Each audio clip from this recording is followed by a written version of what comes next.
So recently, I've moved out to live on my own, and I live in essentially a dorm room, you can call it, which means I don't have much space. And with limited space, I can only do so many breeding projects. So I thought instead of just breeding fish or shrimps or snails like I usually do, I would try something different. So today we're making a live blackworm culture. So first of all, like I said, I really don't have much room. So in my closet, I managed to sneak in a few plastic tubs which I got from Kmart, which are relatively cheap because I'm also on a student's budget. And I managed to just fit them all in, but I will be using this 14-liter tub from Kmart. I forgot to take the sticker off, but you can see there that it's 14 liters anyways. With blackworms, you want a tub that's longer, not taller. So I chose one that had a decent volume, but had plenty of horizontal space as well. Now the next step is putting in your substrate. So I chose a gravel which wasn't too fine, but wasn't too big, you know, I chose like a nice coarse size. This is because blackworms like to burrow in the sand or substrate or whatever, so if you have fine sand, it's going to be like almost impossible to get them out. But if you have gravel that's too big, they can't really get in there properly. And you can see here that there's like enough space for them to get in there, like between the gravel grains, but it's not so fine that it's impossible to get to. So I can probably just like shuffle it around with my hands when the worms are in there, and they'll float up, and then I can just scoop them with a net or a pipette or whatever. But yeah, really you don't need a thick layer at all.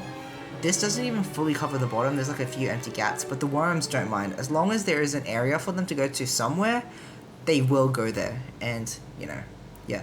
I think they can even be grown in a bare bottom, so it doesn't really matter, but the substrate is just there to help support the worms and also to hold beneficial bacteria.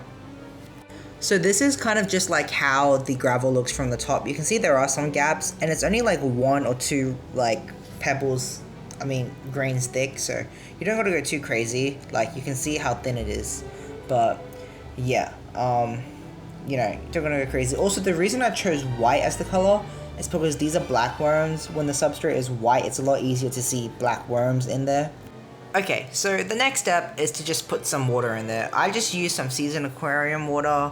Well, yeah, you know, just some water from my other tanks mixed with some new clean water to put in there. It's a bit cloudy because I did take some from my snail tank, and that water was a bit cloudy at the time due to a bacteria bloom, but I thought that would help with the cycle anyways. So, you know, I'm adding it in. You can see it's a bit cloudy here, but honestly, it doesn't affect the worms, and I will be giving this tank like a water change for the first week, like every day for the first week anyway, so I don't think it's too crazy. But yeah, I'm just leveling out the rocks now, and yeah. Also, on another note, blackworms really don't like really tall levels of water.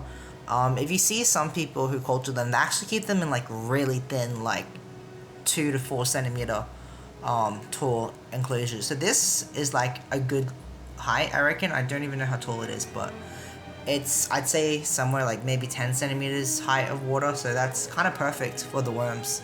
But yeah, this is how it looks. Okay, now for the next step is adding the filter. Now this is pretty important. You're gonna want a sponge filter. This is a seasoned one from one of my little betta tubs, but yeah. The reason you want a sponge filter is any filter, like an intake filter, an internal filter or whatever, they will just suck up the worms, and then the worms kind of get stuck inside the filter, and then that kind of defeats the whole purpose of culturing them. So you want a sponge filter which is safe for them, also because depending on the course of your filter, sometimes the worms even live in it. But yeah, you can see I'm just connecting the airline tubing to it now. It was a bit fussy and didn't want to stay, but yeah. Also, an important thing is that blackworms really like a good level of oxygen, so you need the filter constantly running. And they also produce a lot of ammonia because there are obviously hundreds and thousands of worms, so you want that filter cycling that ammonia constantly. Yeah. Now for the moment you've all been waiting for. Here are the blackworms. Okay, that took a bit longer to show the camera. Anyways, so here are the blackworms. I ordered 30 mils per bag, so this is about 60 mils of blackworms, my bad. And this only cost me $30, I think, which is not too bad. So I'm trying to show you guys here in the camera, but the water is so murky and the worms are really hard to see. I'll just fiddle around with it for a bit, and you can see some worms on the side there, but it's really not helping. I had to grab the other light, which I'll shine above the bag, which will in turn help you guys see the worms. I will show you guys more later, but I just wanted to show you in the bag anyways. You can see them at the top of it. It's a bit, like, you can see more texture, and my camera's kind of lagging out from all the different levels of light, but it should be alright. And yeah, there's also these weird patches of color in there. I have no idea what those are, but after draining it later, it kind of went away anyways. But apart from that, just kind of like acclimate it like you would any other fish. I was gonna drip acclimate it, but I don't think these guys are that sensitive, so yeah. But yeah, so for acclimating, I just let them sit in there for about 5 minutes to get used to the temperature. Then I add about 50% of the tank water into the bags, let them sit for another 5 to 10 minutes, and then I will... Actually, let's move on to the next step after that. So what you're gonna want to do is grab a net with a really fine mesh. This net here is pretty good mesh. I can use it to catch brine shrimp and whatever, but yeah, okay. That was off topic. Anyways, after you put that down, you're going to want to get your bag of bloodworms and open it up. Just give me a second here. Should have sped this up. But it's fine, it's fine. Anyways, after you get the blackworms untied, you're going to want to tip them into the bag. And this will just help clean it out from all that dirty water. You see, there's actually some blackworms climbing on the side here. So I couldn't really do much about them, but you want to pour it in, and you can see all that nasty old water coming out through the bottom. And here, because I don't want to waste any bloodworms that I spent my own money on, I am going to scoop them out of the bag and add them to the net. And I will show a close-up of them on my finger, and they look pretty creepy. It looks like something you'd see out of a horror film, like a little parasite or something, but yeah, they're very, like, sticky as well. Not sticky, they're like adhesive. Once they get on your hand, it's pretty hard to get them off. If you do get them stuck in your hand, just dip your hand in some water, they'll just naturally fall off. Anyways, the next step is to grab the next bag of blackworms, I'm so sorry, blackworms, and then we will just do the exact same thing again.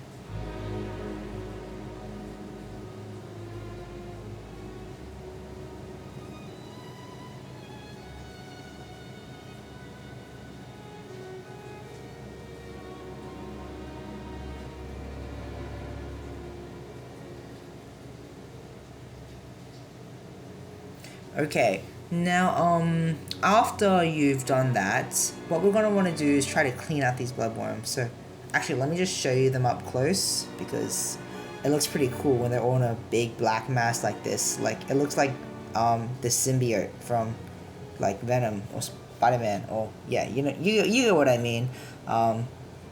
But, yeah, what you're going to want to do is get some dechlorinated water from another tub, which I had on the side, and you're going to want to just rinse it through the worms. You can see I got a mug here that I'm just rinsing the blackworms with some dechlorinated water, and you're just going to go through this a few times until there's nothing really running under the blackworm. So when I was pouring it, I could see like some murky water coming out from underneath, and I just kept pouring until there was none of that left.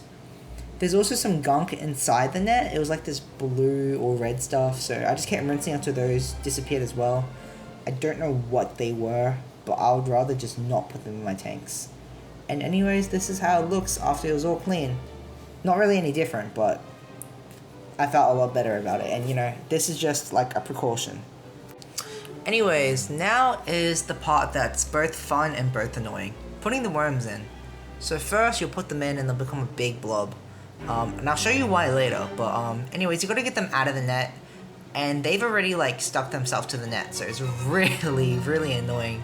They're all just stuck to the bottom of the net, and I've just gotta keep smacking it around until they come out. You can see worms like floating everywhere from the net, and I'm just spazzing it around until everything comes out.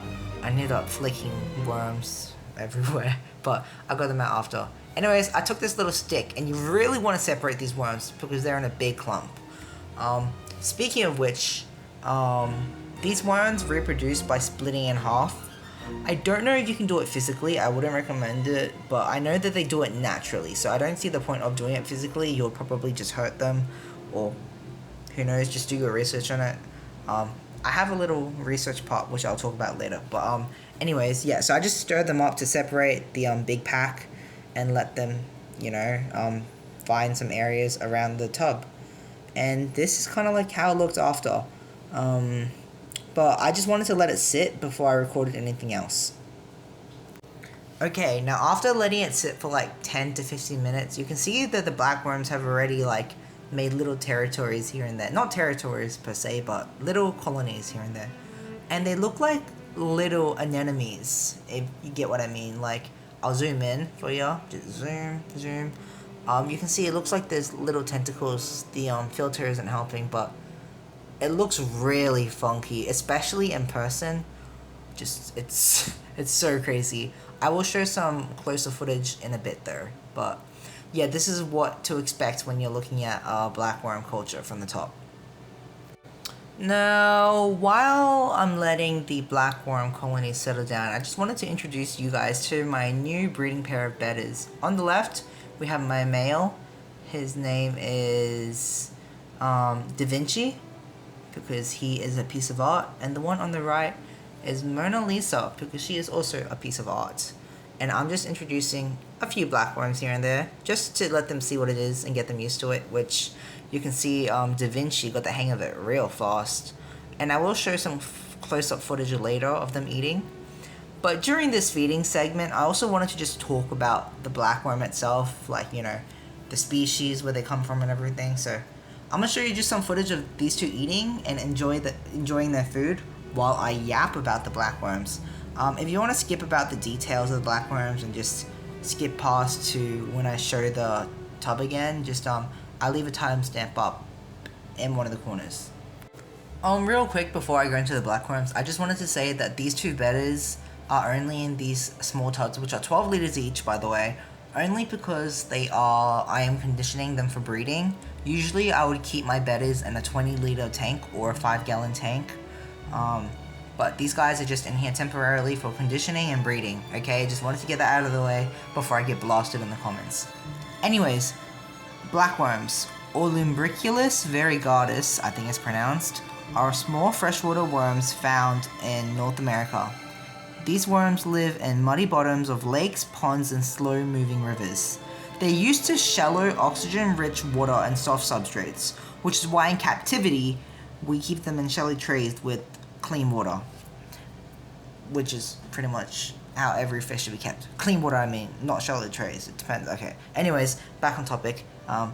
Blackworms have a really cool way of reproducing, and that's that they mostly reproduce by fragmentation, which means if a healthy worm breaks apart, the pieces can regenerate into new worms.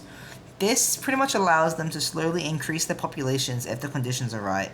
So if the water is clean, the temperatures are stable, and they have some access to food such as spirulina powder, yeast, crushed up flakes, or even just basic algae wafers, they'll pretty much be able to just reproduce naturally. Anyways, why are blackworms a good food for fish? Well, this is because they're packed with protein and are really easy for fish to digest. Bedders, guppies, and many other aquarium fish go absolutely crazy for them. Feeding blackworms not only helps condition your fish for breeding, but it also boosts their colors and energy, and helps with enrichment and expresses their natural instincts, I guess you could say. Anyways, that's a quick overview. Let's get back to the blackworms. So I took a few blackworms out and put them into a separate container, and I noticed something really interesting. I put them in separately, but over time, you can see in the top right here, they just clump up into a clump again, like they just naturally attach to each other, which is probably why they have like that tentacle looking anemone motion in the substrate, which is just so cool. Like you could see if you go back like maybe 5-10 seconds, they were like all separated, and now they're a big clump again. There's also something in the middle of them which I think is debris or something. I took it out eventually, but I don't know what it is. I just didn't want it to contaminate the water, but yeah, it looks so cool. And the worms themselves look really cool. I will show some close-up footage in a second. But here is another example of the worms behaving as they do. So you can see there's a smaller group of worms here, but they kind of just entangle around each other. And you can see just how cool they look, like from a closer view. Like all the details in them, they look a lot just like mealworms, but black instead of white. You know what I'm saying? But yeah, no, it's really cool. You can see how this long worm is trying to extend to the other worm to either bring it close or for the worm itself to travel. It's one of those two reasons, but yeah, it's really cool. And it looks like some sort of organism you would see in a sci-fi movie just by the way it reacts. Like, it's such a cool concept. But yeah, obviously these guys are stressed, so I put them back in their container. Okay, so the water is really cloudy, which I apologize for, but it's kind of for the benefit of the worm, so I kind of like, yeah. Anyways, here is another clip of a close-up, but you can see them from the side, and it's so interesting to look at these worms because they look like tentacles sticking out of the gravel, reaching for who knows what. You can just see them swaying from side to side, and they just remind me so much of anemones or like a parasite or a symbiote or something. Like, it's so crazy. And it's so cool. But yeah, so these guys kind of just live in the gravel and they just wave around. And when you do throw like an algae wafer in there, unfortunately I don't have any footage of them eating. I will get some footage in the future eventually, but they actually travel along the gravel and just latch onto it and start sucking on it. It's pretty cool. But anyways, that is how I made my live blackworm culture. Thank you so much for watching, and I really appreciate it, especially if you made it this far into the video. So it is just gonna sit in my cupboard, and I plan on giving it a water change every single day for the first week or two. Then after that, the plan is to give it a water change every 2 to 3 days, because I don't have any plants in there. I was thinking of putting plants in there, but I'm not entirely sure. If anyone is more knowledgeable on blackworms, please let me know if I should add plants or not, because I was thinking of putting in some like red root floaters or something. I know they do like the oxygen levels though, so yeah, not sure I should do that, but if someone is more experienced, do let me know. But yeah, if you have any questions too, let me know in the comments and I will try my best to answer. I'm not an expert, I've only dealt with these guys a few times, but I know some stuff. But yeah, I will definitely make update videos on the blackworms too, so stay tuned for that.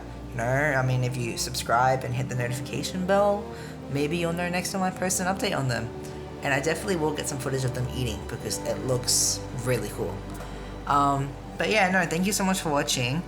I think I'm gonna end the video soon, but yeah. Oh, on a side topic, real quick before I end the video, the two betas I showed earlier, Da Vinci and Mona Lisa, I will be posting a video on breeding them soon. So if you want to watch that, stay tuned because it's gonna be hopefully a success. And feeding them live blackworms is a part of the conditioning process too. Anyways, thank you so much for watching again. I will let you guys go now, so please subscribe, like the video, and I hope to see you all in the future.